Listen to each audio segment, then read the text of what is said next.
الدائم للبرنامج السيد آية الله أكبر معرجاني. نتحدث اليوم عن نثرات متفرقة في أكثر من موضوع. أهلا ومرحبا بك مولانا. الله يسلمك ويعافيك. نتحدث اليوم عن شخصية مبهمة لا يعرفها الكثير من الناس. أنا أريدك أن تكلمني عن شخصية معروفة، أما بالنسبة للمبهمة هو علم حتى يكثر اللايك والشير في حق البرنامج اللي أنا بنزله في صفحتي. الشخصية هي معروفة بسمعتها ومشهورة جدا، بس لا يعرفون الناس التفاصيل الكثيرة حولها. عن المهدي. لا ليس المهدي. ما سبب القداسة حول هذا الرجل، ولماذا سمي بالمهدي؟ أنت عادك دخلت الإسلام صح؟ قريب. هذا بالنسبة للمهدي هذا معروف أنه المهدي المنتظر التي يأتي في آخر الزمان ليعيد الإسلام ويعيد العدل والحب والنوى. نعم، وهو سيقول البعض لماذا لم يظهر وعاد الدنيا بخير؟ لماذا لا يظهر إلا بعد أن يزداد الظلم؟ لأنه متى سيظهر؟ عندما يكثر الظلم والطين. الآن الظلم، أنتم الآن ستقيمون العدل أنتم؟ نحن نسعى لنمهد للمهدي. تنشروا الظلم عشان هو يجي يصلح الله. في هذا الزمان. تفضل، ما هو السؤال؟ لماذا سمي بالمهدي أولا؟ أنت عرفت عندما عندنا في اليمن مهدي كثير. عرفت مهدي مقولة؟ هذا واحد. وفي مهدي ابن عمي، وفي مهدي المزلم تعرفه؟ في مهدي أمي بنت مهدي. أنا أعرف ناس كثير في هذا. فالمهدي جاء من الهداية، والهداية ماذا تقول وماذا يكتب القلم؟ الله. ماذا لهام السحب من نمذ القل. نعم. السؤال الأبرز الذي يدور في خلد الكثيرين، أولا وجهه لك بشكل شخصي، هل تؤمن أنت حقيقة بوجود المهدي؟ أنت تعرف من هو المهدي؟ الإمام الاثنى عشر الذين أتوا من نسل الحسين التي جعلت فيهم الولاية. جاء الإمام الاثنى عشر لم يخلف إلا هذا. يقال أنه لم يخلف. لا تقول أنا الذي أتحدث خلف. هذا الرؤيا هكذا أنه لم يخلف. تعال مكاني أنت وتحدث وأنا أسألك. أنا العالم هنا، وأنا من يسأل وأنا من يجيب. ماذا؟ المهدي الاثنى عشر، الإمام الاثنى عشر ولد له مولود، ولكنه شديد ذكاء الفد، شديد بهاء اللد، شديد للأس. وهو عندما خرج الغلام الرضيع الوليد يا وليد يا نينو وانا صابر يا وليد يا نينو. هذا هي الأغنية التي سنغنيها للمهدي عندما يا وليد يا نينو لا متى وانا صابر يا وليد يا نينو هات الكاس واستيني يا سكر.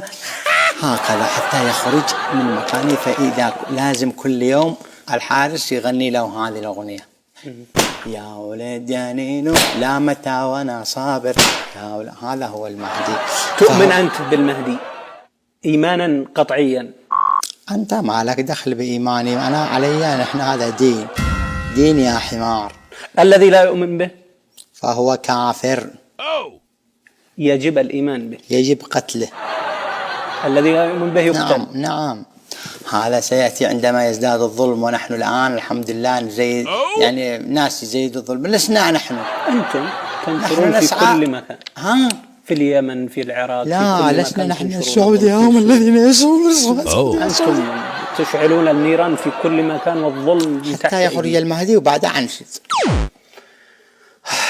طيب لو تعمقنا أكثر في هذا الموضوع، صف لنا السرداب وماذا تعرف عن المكان الذي يسكن فيه؟ عندما خرج المهدي هذا المهدي المنتظر خرج فالتفت يمينا ها ها والتفت شمالا ها ها ونظر فوجد أمامه 4 أخزاق. شنو أخزاق؟ 4 جروف. فقال هل أختار هذا؟ لا لا. هل أختار؟ لا لا. هل أختار؟ لا لا. فاختار الرابع يا ولدي. فاختار فقفزع. فاختار فقفزع. هذا معروفة عندنا في ندرسها للأبناء. فدخل إلى السرداب فإذا به سرداب أفج مغمور عدج سائب غير لائب متملهج الوجنات حائل مصمغر كليف اللوعة مسمهر النزوات كل ما كان فيه له وكل ما هو له فيه. فكان كلما دخل السرداب عندما دخل ماذا قال السرداب؟ أحجر. السرداب نعم أحجر. بعد حجر في الوسط وهو صيح الكاف فأحجر وفرح واستبشر وقاء. وماذا قال السرداب؟ هذه ليلتي وحلم حياتي. والصخور قال الله يا الله الله لأن الصخور طبعا بينما أضين من الزمان وآتي الله يا الصخور الله. نعم. فعندما دخل السرداب الآن له من الزمن 1000 عام حتى ابيضت و1000 موضوع ثاني. نعم 1000 عام الآن داخل السرداب. ستقول أنه شيب. لا زال طفل. كم عمره؟ 1000 ولا زال طفل. لا زال طفل. المهدي عج. هذا المهدي عج والله راسك. شنو المهدي عج؟